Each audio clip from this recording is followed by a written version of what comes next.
My name is Nora Trentacoste. I am with Texthelp, and hopefully you can see my screen okay here. So I will go ahead and start the webinar, and with that I want to introduce you to my colleagues and our presenters here. So we're with Texthelp, and today's webinar will be focusing on Read and Write and the experiences of Read and Write at Tulare Joint Union High School District. Before we get started, I wanted to make sure that, that you had access to today's resources.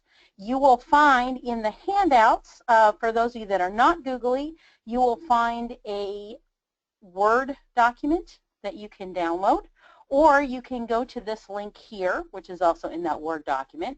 And when you get there, what you will see is a document that looks like this. So all of the links and everything that we're sharing with you today are right here. So if you like to follow along with the presentation, it's here. There's links to everything you could ever want for Read and Write, all the documents that I'll be sharing with you, Denise's documents, and our contact information is all there. So you'll have all of that right there. So with no further ado, I think we'll begin the webinar. And we'll just do some quick introductions. Danielle, did you want to introduce yourself real quickly? Sure. Thank you, Nora. Hi, everyone. I'm really excited to be here. I've worked with Nora for a couple of years now here at Texthelp, and my main role over the next hour or so is I will be helping to field your questions. So please type away into the question box and ask any questions that you have. And I'm also going to be launching a few polls, which will have multiple choice questions for you to answer throughout the webinar. And thanks for joining us. Thanks, Danielle. And I am Nora Trentacoste with Texthelp, and I am your Texthelp director here on the West Coast. I'm based in California and cover the whole West Coast. Our U.S. offices are in Massachusetts, which is where Danielle is joining us from. I'm joining you from my home office near Oakland. And I also want to introduce our wonderful presenter, Denise Douglas. She is from Tulare Joint Union High School District. And Denise, did you want to say a couple words before we get going? Hi, yes, thanks, Nora. It's just great to be here. I'm very excited. Tulare is in the Central Valley of California, and one of our claim to fame is that we actually have more cows than people in our county. So. All right. With that, I'm going to go ahead and make Denise our presenter, and she's going to show you a little bit about her experience in Tulare. Did you want to ask the poll question first? Sure. Let's go ahead and do that. Danielle, would you mind getting the poll started? Sure. Okay, everyone, the poll is now open. The poll question, if you're having any trouble reading, is what best describes your role? We have a few options for you to choose from: general ed teacher, special education teacher, administrator, and technology staff, or just simply other. I'm going to leave the poll open for another couple of seconds because I already see that we have a ton of responses. So I am going to close that in just a minute, just a couple of seconds, I should say. Thank you, everyone, for responding. The first poll is now closed. We've had some awesome responses. We have 38% of the poll of the people polled show other. We have 24% with general ed teachers, 29% with technology staff. So you're going to learn a lot about that today, and 19% responding as administrator or an administration role. Excellent, and that'll help us to, you know, kind of guide our comments today towards what you folks do. So, thank you so much. Great. Well, I'll go ahead and jump in then. Again, I'm at the Tulare Joint Union High School District, and I was a classroom teacher for over 20 years. I'm teaching a lot of government and economics, and then I became a tech coach and then the tech coordinator just in the last few years here at in our district. we adopted Read and Write. This is actually our first year. We're on about year 3 of a path of going one-to-one, and so in August I'm happy to say we're actually going to be fully one-to-one take-home with Chromebooks. And so this year we've just been introducing Read and Write to our teachers and students and having them get used to the tool, and then I'm looking forward to it growing even more as we become one-to-one and students having Chromebooks access full-time. One of my colleagues, Vicki Leone, she teaches AP English and a college-level English class. It's a bridge class that's taught on the high school level. And she introduced Read and Write to her students and really kind of taught them how to use the tool. And then her students have really kind of just taken it on their own. And so I thought this was a fun little video to share. This student actually came into class talking about how she uses Read and Write, and so Vicki captured it for us.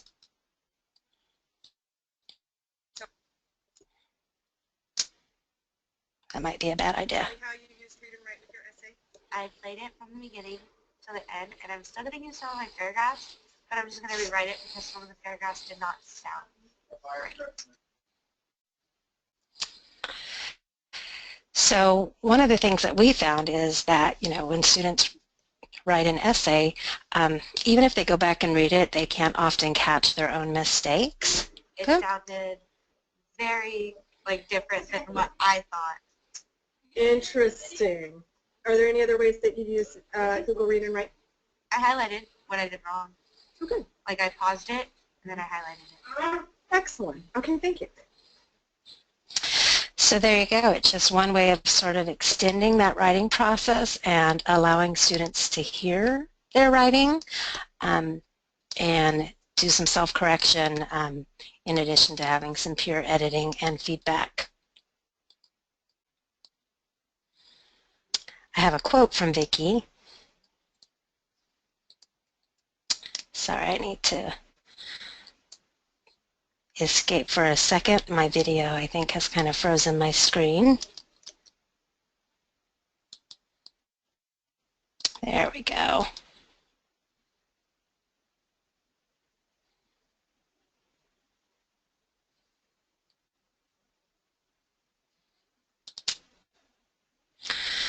So this is a quote that Vicki said about her use of Read and Write, and one of the ways that she's using it right now, her students are reading Bartleby the Scribner. And so that has a lot of archaic language. It's from the 1850s. And so again, students are using it to look up some of those archaic definitions to make sure that they understand what the words are.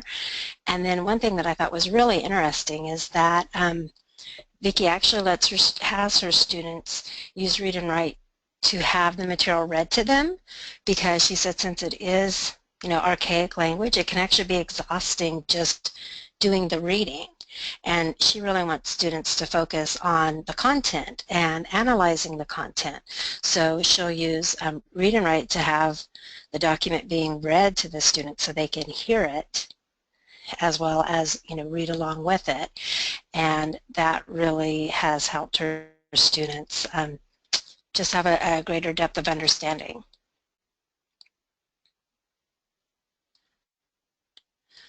Another example is using Read and Write in foreign language classes, and I really love this example because I like how it is a great tool that we can use in many different subject areas.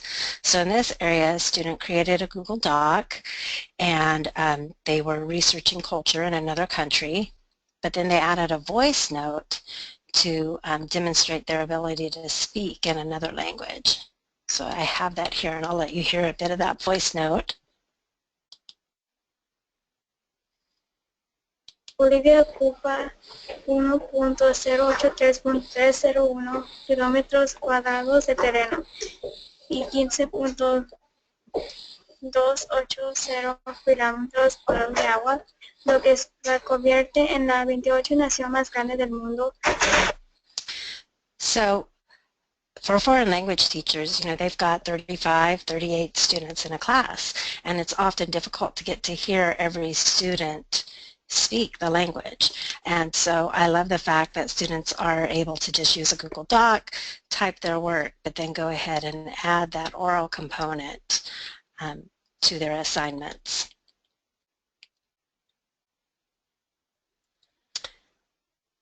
Another example is in our English classes are just using the highlighting tools.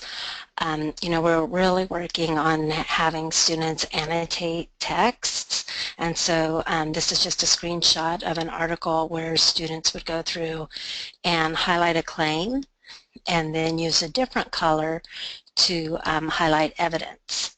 And then they can use the highlight collection tool to organize their highlights if they would like to have that as well. And so I really just like that versatility, something as complex as, annotating, voice notes, having documents being read, to something as simple as just highlighting and using that tool. The other really neat thing is what we found is once you teach students how to use the tool, then they use it in all of their classes. So whether the teacher says, oh, I want you to use Read and Write for Google, the students know that that's just a tool that they have access to and they can use in any class. I myself am a student, and I am taking credential classes for my admin credential, and I have used Read and Write for Google multiple times. My coursework is all online, and there's a lot of PDFs, and so what I love to do is I'll take a PDF, and again I'll go through and highlight. Sometimes I'll use different color tools as I do here, sort of like the claim and evidence, the main points and details, and then I use that highlight collection tool, and here are all my highlights, and then I will often use this document when I'm writing my papers. The other thing that I think is great is if I'm reading through and I realize, okay, I need some more information. I love the fact that my original PDF is just linked right down there, and I can easily access my original document that I was highlighting. So if I did leave out some details, I can toggle back and forth between the two. So I think that's a lot of talking. Any questions about some of the ways that we have been using Read and Write? Hi, Denise. First of all, great job. And we do have a question here that I think is more of like a two-part question, if you don't mind diving into a little more detail. The question is, do you have to type up the document so it can be read aloud to the students? But I think just compounding on that question, if you could speak to how you're using PDFs, you're also, I imagine, reading the web as well. What other formats are you using? Right. Well, the tools work on web pages, PDFs, and Google Docs. What I love is I actually did a training with my special ed teachers on Friday, and I literally went to Google and typed in, preamble, Google Doc, and I was able to get a Google Doc copy of the preamble. I did the same thing with the Declaration of Independence. You can also do a search for PDFs. It depends on the quality of the PDF.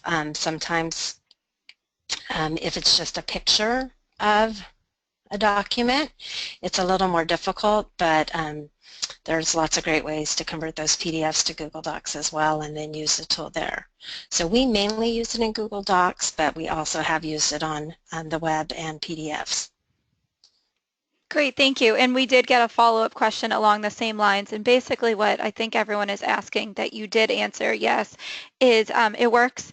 Read and Write for Google works within Google Docs, PDFs, and on the web, just as long as you're in the Chrome browser. And the Google Docs and PDFs, as this person, Diane, just asked, those documents do have to be within Google Drive, yes. Yes, but the fact that Google Docs are collaborative is what makes it great. And so, I don't retype documents. I convert them or I find them online that are, already in the Google Doc format or a PDF. Excellent. And it is really, you're exactly right. We hear from so many people that the collaboration is truly what makes this so easy for students to use and teachers from that viewpoint as well. Absolutely. Well, thank you for answering that portion of, we don't have any more questions going forward. You did such a good job explaining. Oh, yes. Oh, one other thing that I did want to mention, I forgot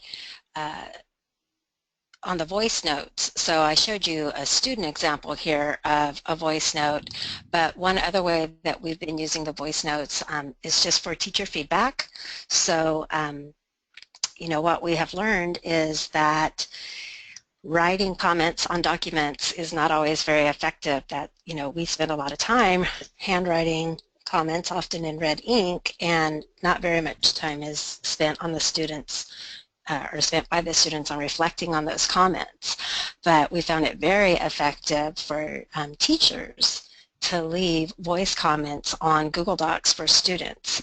And again, my colleague Vicki does that all the time. I'll walk in and hear her, what I think, talking to herself, and then I realize she's actually giving feedback to students individually on their papers, telling them, you know, great job.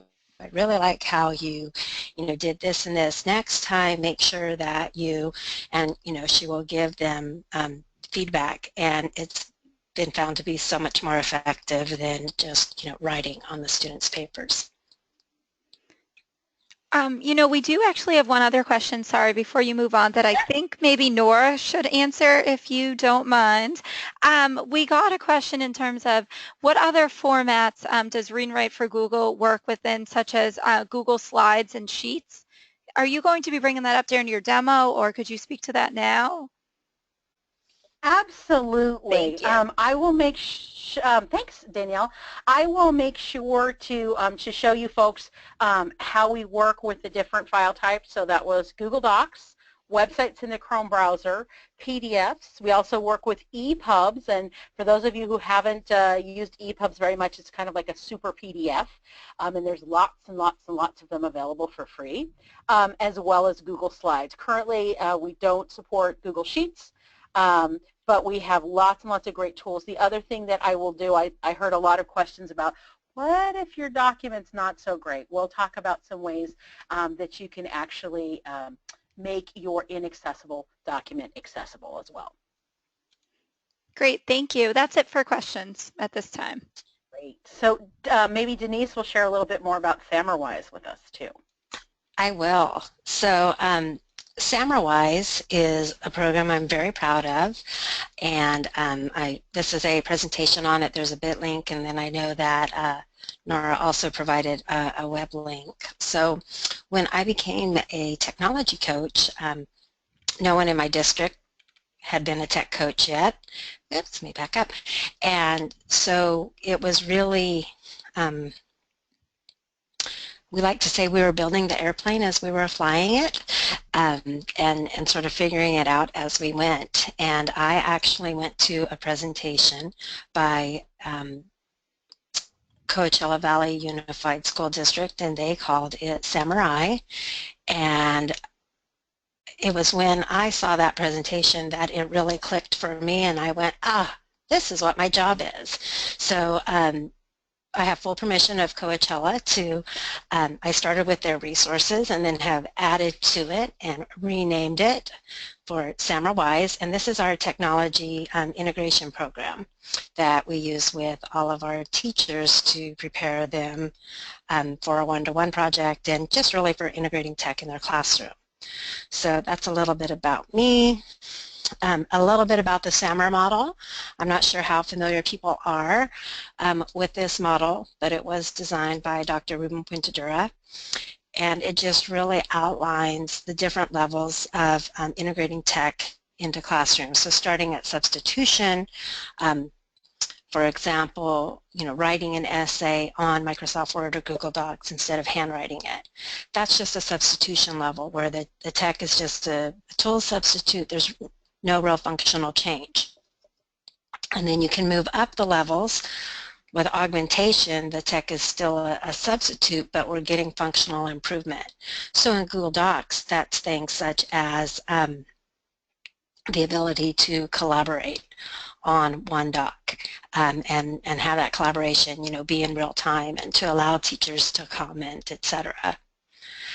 The really exciting thing is when we cross that line and the technology starts transforming the teaching and learning, and then so that's the modification and redefinition level, where students are now going to be the creators, not the consumers of the information, and there's an authentic purpose, that what they're creating has a purpose other than, oh, my teacher's going to give me a grade, but it actually has a purpose to maybe help my fellow classmates or to solve a problem in the world, and then that there's an authentic audience for that.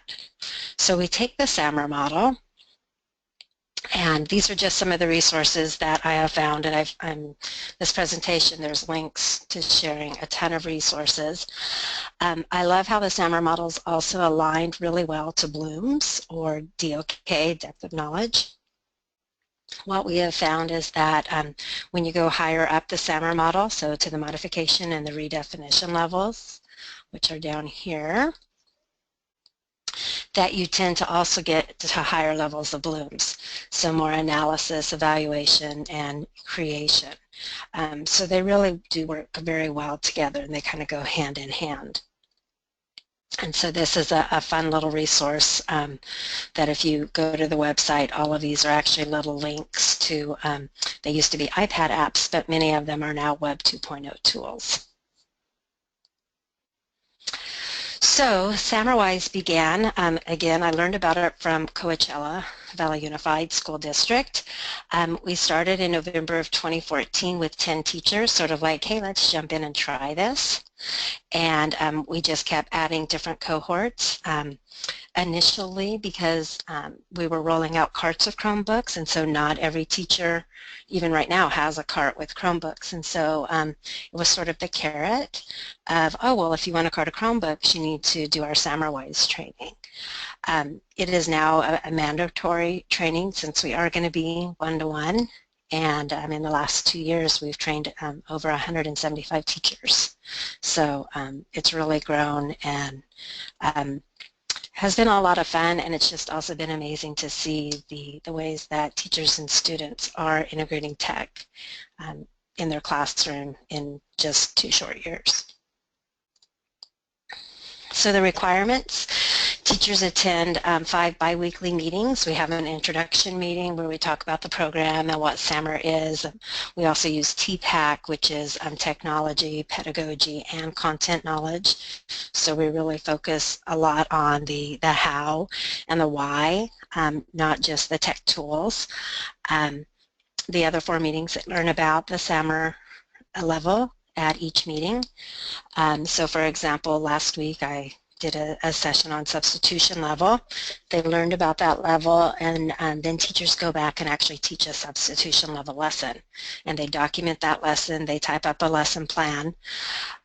They do that for each of the 4 levels, and then at the end they create a movie documenting their journey and their students' journey, and then they become SAMRwise.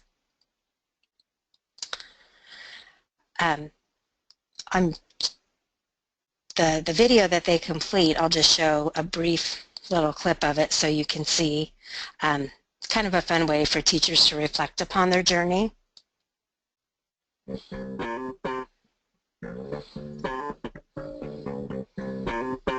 I'm a gadget junkie, and I always want the newest, brightest, jingliest device out there because, well, you know, shiny things. Going through the SAMR training helped me ground my love of shiny new things in relevant, purposeful instructional goals. So if you want to watch the rest of that, it is linked into the presentation, and again, I'm sharing all of my resources, and I have quite a few examples of teacher videos reflecting on their journey. Let me escape out. So again, we don't just focus on tools, even though I love myself a good tool like Read and Write and many others, but we really do talk a lot about the pedagogy and the content knowledge and how you have to bring those together. We make sure that the teachers have time to collaborate with their colleagues and then time to plan their lessons and resources. We have another tech coach in our district and myself, and we really, make sure that we make ourselves available to teachers to either help plan their lessons, or even go in and teach their lessons and help them type up the lesson plan itself. So we're trying to make sure that we're removing any obstacles for teachers. I use the Google tools. I do a lot of modeling, so any kind of activities that we do, we talk about, well, how can we use that activity in the classroom? So we use Google Classroom and Google Forms for sign-in and etc. And then there's tons of lesson examples out there now because we have 175 teachers who have gone through the program. So I've shared a few of those.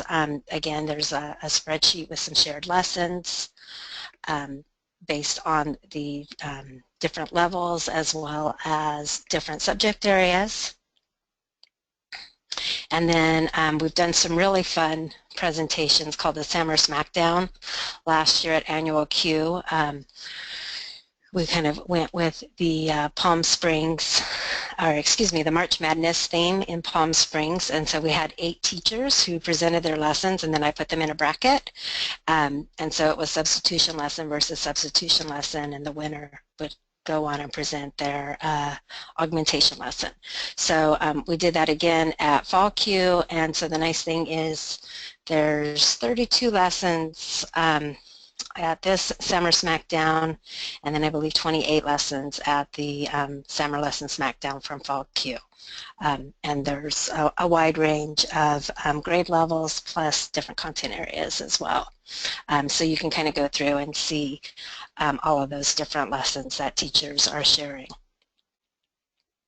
And here's the resources. I like to laugh. This is the Oprah moment where everybody gets a resource. So there's lesson plans and a template, the videos, images, some of my sample session presentations are all in a Google Drive folder and available for you to just file and make a copy of. And so now it's question and answer time. Great. We do have a question here that says, can you please give some examples of uses with primary students, so younger students, meaning pre-K, kindergarten, or first grade? So my district is high school only, and that is where all of my experience is, but if you go to this slideshow on SAMRwise, the March Madness Smackdown, so there's some examples in there. I'm probably going to have a hard time loading them. There are primary examples there. One of, I think it was actually the winner here, I'll give you a little, cheating. You'll get to know the winner ahead of time, but the winner was actually Jerry Stokes. So all these slides are color-coded, so if you look at the orange slides, you'll see those are Jerry's, and those are for elementary. And so she had students do book reports. I don't think it was K1. It might have been more 3rd and 4th grade, but doing a brochure, and then she sort of scaffolded from a brochure to a book trailer using pictures to an actual iMovie book trailer was her next lesson. And then what I loved was for the redefinition lesson is after the students had created the iMovie book trailers, they made QR codes and actually put them in the books in the library. So when students are checking out books, they can scan the QR code and see the book trailer that were made by students. So there are some primary examples in the March Madness as well as the Fall Smackdown. I believe both of those have a couple of primary examples. But I'm not a primary teacher, so I personally don't have any great examples. Great, thank you. We do have another question. Is SAMRwise, an app or an extension? It is not. It's just a name that I came up with. It's a program to just use the SAMR model to help teachers really have a common vocabulary for integrating technology so that you know, my district has made this huge investment in Chromebooks, and we just want to make sure that they're not being used as digital worksheets, which is a substitution level. You know, that we really wanted to make sure that teachers and students were given the opportunities to try to use the devices at a much deeper level up in the modification and redefinition. Great, thank you. We don't have any other questions at this time. Great. I'm going to go ahead and hand it back over then. Excellent. So I think that we have a poll question coming up here. We do, Nora, you're right. So I'm going to go ahead and launch the poll right now. Here we go. And our question is, how familiar are you with Read and Write? And again, it's multiple choice, so very, somewhat familiar, or no, not at all. So I'm going to give everyone a few seconds here. I see we're at about 50% of our respondents voting or attendance voting. I'm going to just give it a couple more seconds, and I will reveal the answers and close the poll in just a minute here. Okay, the poll is now closed.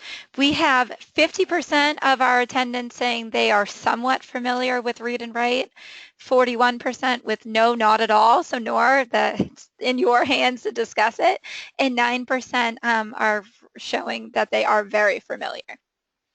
Excellent. Well, I can't thank you enough, Denise, for a wealth of information in a short time. I hope I can do justice in the time that we have left with an overview of Read and Write. I think I have a pretty good idea of some of the things that people might want to talk about. So what I am thinking is I'll give you just a very brief overview. Before we dig into the tools, I just wanted to make it clear that Read and Write is available across multiple platforms. So I'm going to focus today on the Read and Write for Google Chrome tools. That's an extension that works inside Google Drive, so it appears exactly the same on a Mac, a PC, or a Chromebook. We do have an iPad app. We have an app for Android tablets. We also have a very robust Windows program and a very robust Mac program that are locally installed on your machines. And those programs are included with your license of Read and Write. So pretty much can meet you on all the different devices, but today I am going to focus on Read and Write for Google Chrome, which appears exactly the same on a PC, Mac, or a Chromebook. So for those special ed teachers that are joining us today, we know that there are some children, you know, if the button is blue at home and red at school, that's a crisis, and that's not anything that's going to happen for you. It's all access through Google Drive, so exactly the same. And before I dig into my toolbars, I just want to show you that Read and Write for Google Chrome is a Google extension.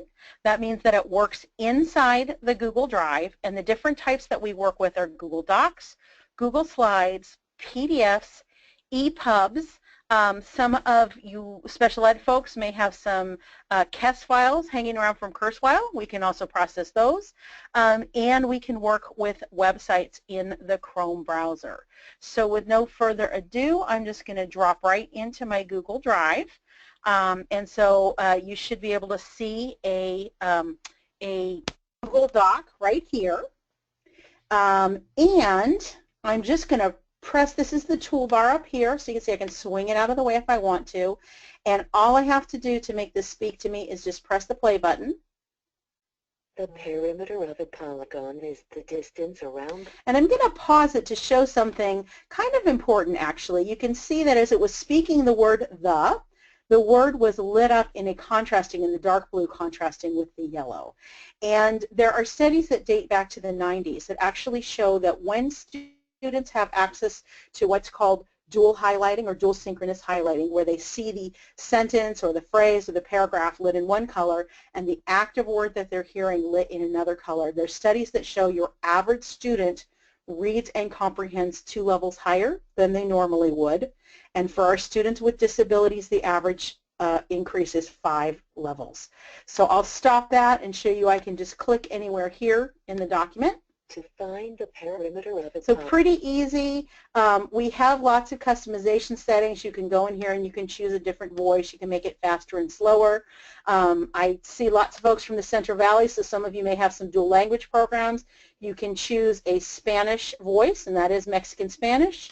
You can go over here and you can choose not only to change your language, but your features to Spanish, and then all of the tools will be available for you in Spanish, like the dictionary, the word prediction, and all those other great things. I'm going to go ahead and keep it to English here, and pretty simple. We have all these wonderful onboard tools. So I can select text either by scrolling over it, or I can double click on the text that I want. I can look it up in the dictionary, and I can see that word. I can hear the definition read out loud to me. Something as given by noun. And that's a great strategy in a lot of cases, but it's not necessarily the best strategy for STEM content. So you'll see here, if I use the picture dictionary, I actually get a much nicer suggestion. And you can see for your ELs, this could be much more powerful. And I'm going to just type a concept from science in here. Look what happens if I look up a word like carbon. I'm going to get a definition, and I wanted you to see that the example that you're going to get is actually the element and not just a black lumpy thing. So this is very, very helpful. We have all kinds of wonderful tools on board to help your students with attention. We can take any text here and quickly change that into an audio file. So anything that you can see on the screen, you can see a little status bar there. It's opening up an MP3 of that text, and you can. Of a polygon is the distance so you see, you can save that anywhere you like. You could sync it with Google Drive, with iTunes. So if you have students that would benefit from that audio, that's an option for you as well. So everything that I'm showing you here works pretty much the same in the different file formats. So once you know how to do it in Google Docs, you're good for the other types. And by far and away, the most popular tool in our toolbar is this vocabulary button right here. So I've already selected a couple of key terms that I might want to know. I'm going to select 2 more. Doesn't matter what color I use. What matters is that I'm selecting an individual word, because I'm going to harness the power of the dictionary and the picture dictionary. And since we can't look up a phrase like chain of lakes in the dictionary, we're going to focus on those individual words. And when I click the vocabulary button, the one that looks like a bullet list, it's going to go out to the top level of my Google Drive, and it's going to make me a new Google Doc, and that document is going to have the words that I selected, the meaning from the dictionary, and the picture from the picture dictionary. So I got there by selecting those words from the text and pressing that play button. So very, very simple. This is a real document. Something we believe very firmly at Texthelp is that wherever possible, we want our students to work in original file formats so that they can collaborate with anyone, regardless of whether that other person has their tools or not. So I can go in here and I can modify this thing.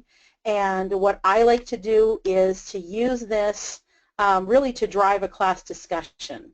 So if I were leading a class discussion, especially if I had intervention students, if I had EL newcomers, I could use this to help drive that discussion and also keep track of what was happening. So I could do the classic balanced literacy thing. So I could say in my words here, and then maybe I could say example. So that would be our text-to-self connection and our text-to-world connection. And this is a real Google Doc, so I can press here and hear that definition read out loud. The boundary line or the area immediately inside the boundary. I'm not too fond of that definition. I feel like that definition is from a textbook maybe I haven't read, so I can limit what I need to look at. I can get rid of that if I want to. And I can write the word in a sentence, and I can do that using the speech input. There's no training required. All I have to do is just press the button. I need a new fence around the perimeter of my yard, period. So it's very simple to use the speech input. I do recommend if you're going to use this in the classroom versus for independent practice, your kids are going to want headsets with a speaker. That's going to be helpful.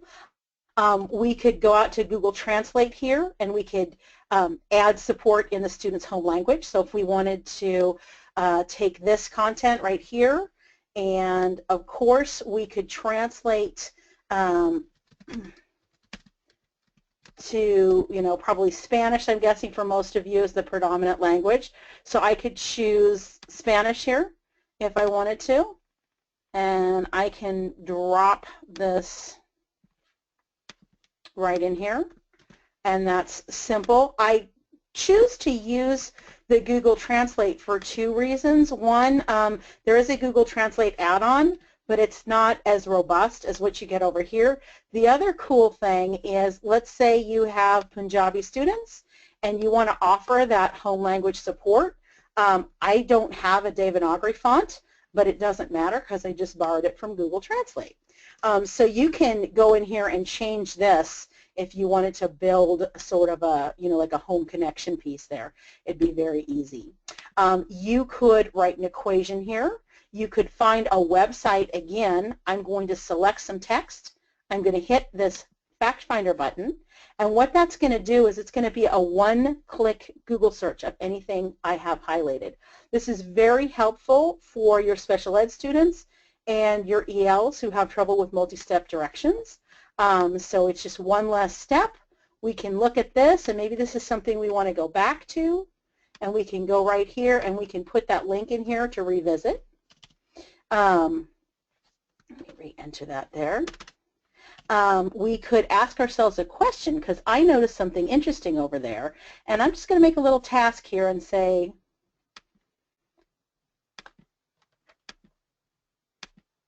find out the relationship between perimeter and circumference.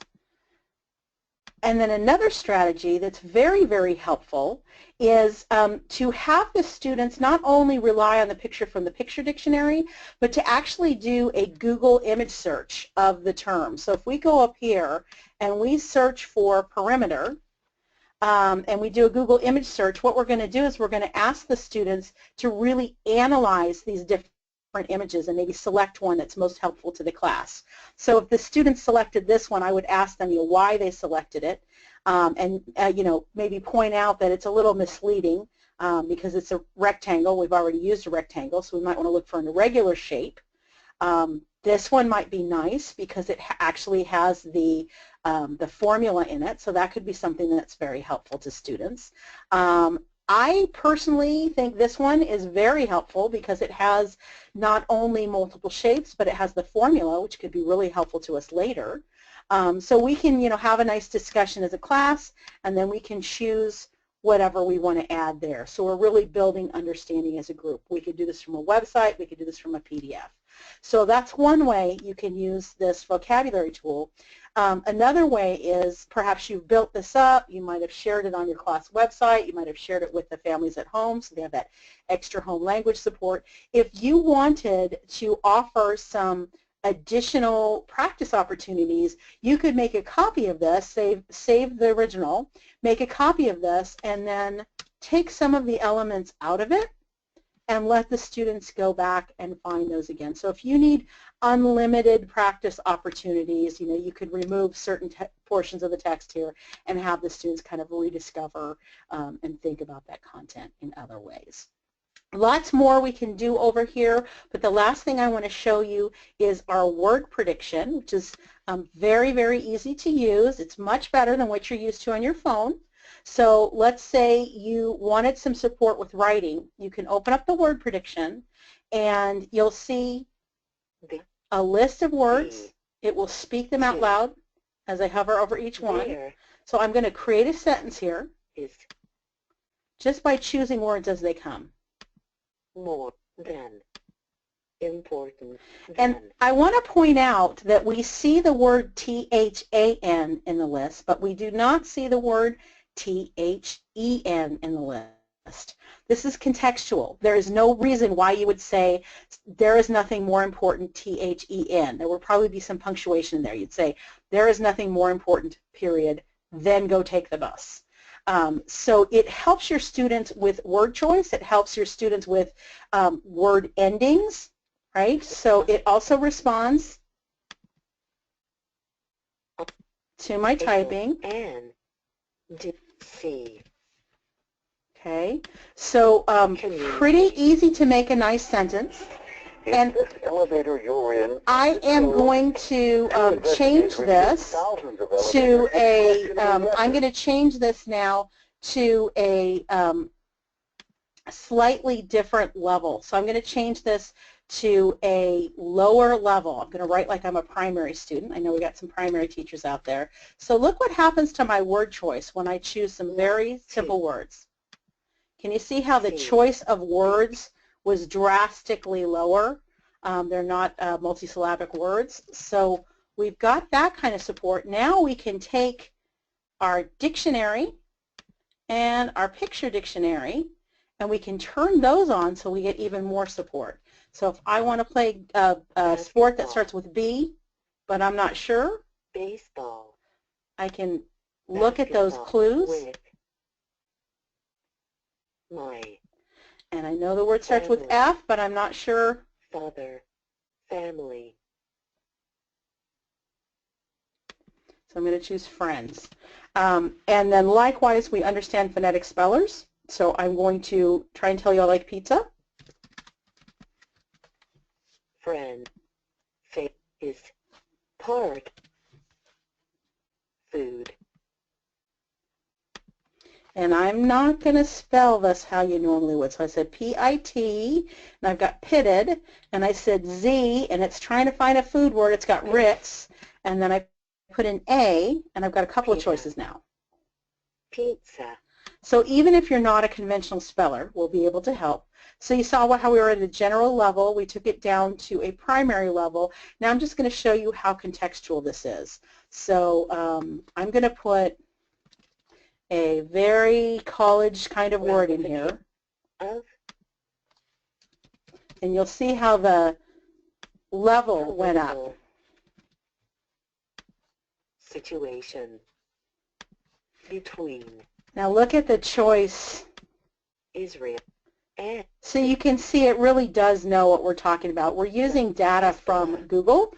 They've scanned a vast number of books in the Library of Congress, and they're able to offer really pointed selections. So maybe you don't want to use word prediction during English language arts time, but it would be a very good thing to do when your students are, for instance, writing a science or a social studies response. This is what the tools look like on the web. So let's say we wanted to read this website. We're just going to press the little button.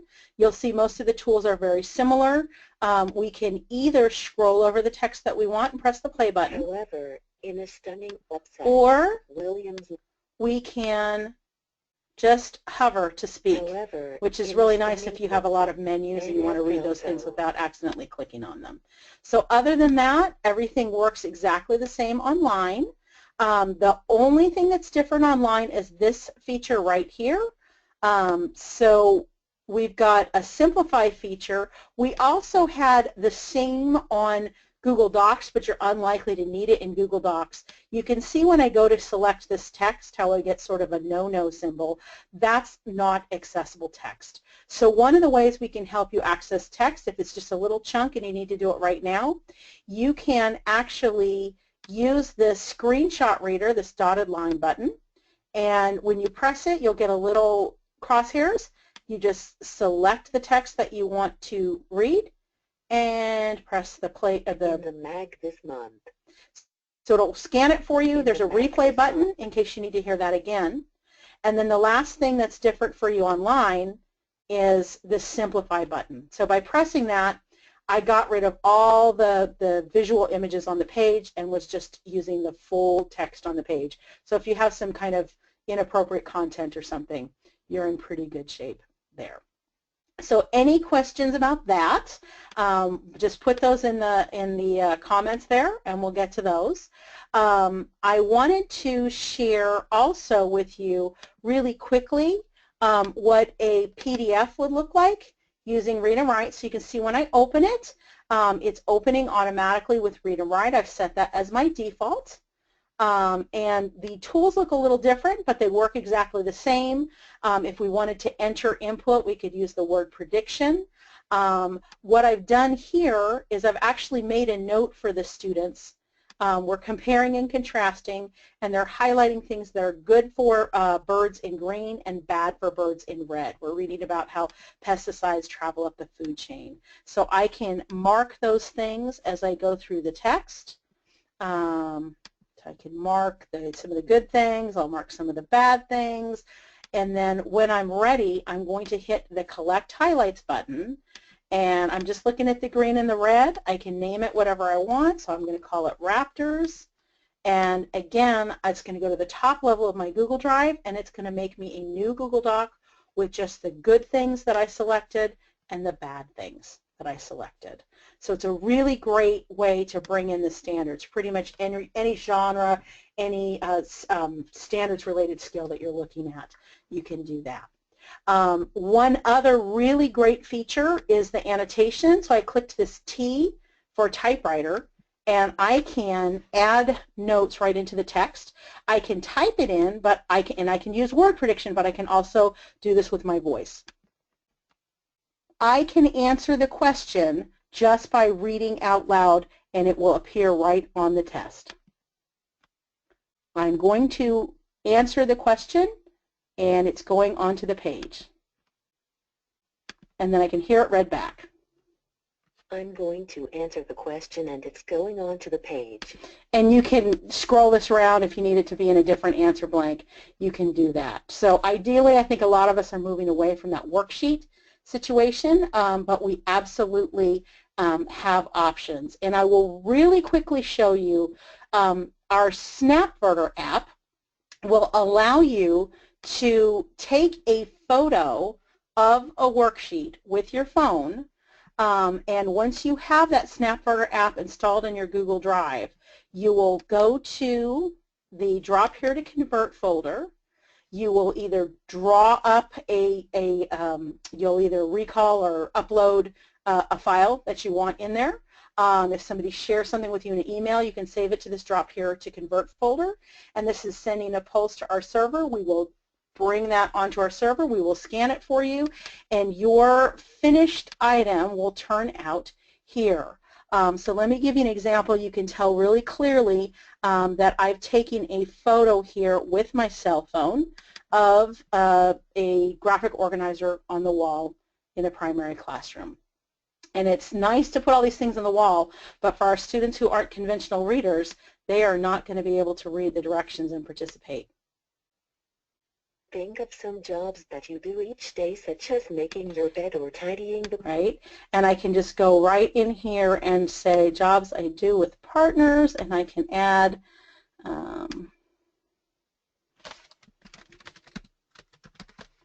and add that right in there, and if it's something I do alone, I can move it over here. So that, in a nutshell, is Read and Write. There's much, much more that we could show you. So if it's something that you want to see more of, by all means, let us know. I think we have one more poll question. So if you wanted to go ahead and take that poll question. Sure thing, Nora. I'll launch the poll now. Okay, everyone, get ready to vote. How can we help you here? We have a few responses, such as I want to do a pilot, I want my district to see a demo, a price quote, I'm good, I'm so glad you got to watch the webinar, or contact me. I'm going to leave this open for another couple of seconds here before we close the poll. I see that a ton of you have already voted, so thank you. Just a couple more seconds. Thank you everyone who did take a few seconds here to vote. I am closing the poll so that Nora can see the results, and these results are all saved as well, so that Nora knows how to reach out to you and answer your questions appropriately. Nora, we do have a couple of questions that came in. Do you want to answer those now? Does that work for you? Yeah, let's go ahead and do that. Perfect. One of the questions that we received is regarding word prediction, and they were wondering if instead of clicking with your mouse to insert the word, can you use any of the F keys or any other way rather than clicking on your mouse?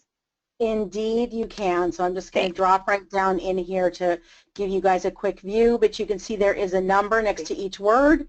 And those of you who've met me in person know I'm probably the mousiest person alive. I love my mouse. But you can hit the function key and the number. So I know for some people that's much more practical. Yes, absolutely. And Nora, I'm the second most mousiest person in the world. So another thing that I just wanted to confirm, this webinar is being recorded, but you will send out the recording. A couple of people did ask that. So yes, absolutely. So once we have the recording process, we will send it out. Excellent. Then we also have someone who mentioned that they are trialing Read and Write, but some of their tools are grayed out.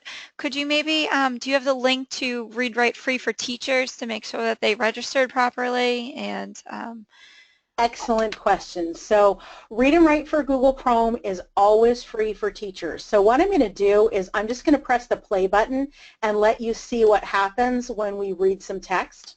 Raptors. So can you see how almost everything on the toolbar is grayed out? If you have a 30-day trial that has ended, your toolbar will look very similar to this.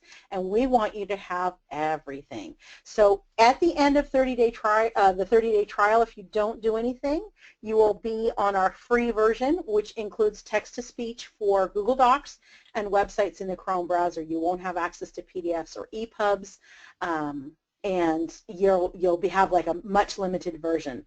So if you take a look at the links here that I sent you, that's shared in the window here.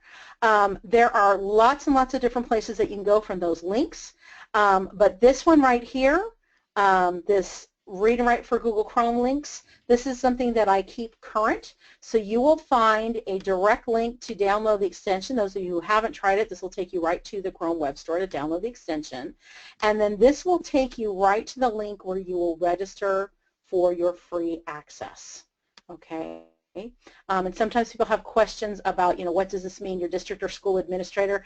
This is your IT buddy. So, if you need extra help beyond what our tech support folks can provide directly for you, we will help you by working with your IT person. So for many of you, this might be a site coach. Some of you, it might be depending on the size of your district, it might be your district IT person or your tech coach. So great question. Great. One other question is, could you briefly go over the pricing and deployment options? Is this for one student or many students? Absolutely. I have some slides here that will show you there's a couple of different ways that you can deploy Read and Write. One is to deploy this to an individual user, which you absolutely can do. It's probably not the most efficient thing for your IT folks, and the pricing reflects that. So single user gives you full years of access to all the forms of Read and Write for $145. You can also create what's called a group in your Google Admin Console. It's like a basket or a bucket, and whatever student names you put in there will have access to the tools, and the price drops to $12 per student with a minimum of 150 users. So the same cost for 12 individuals as for 150 users, and your IT will be happy that you made their lives a little bit easier than keeping track of a bunch of individuals.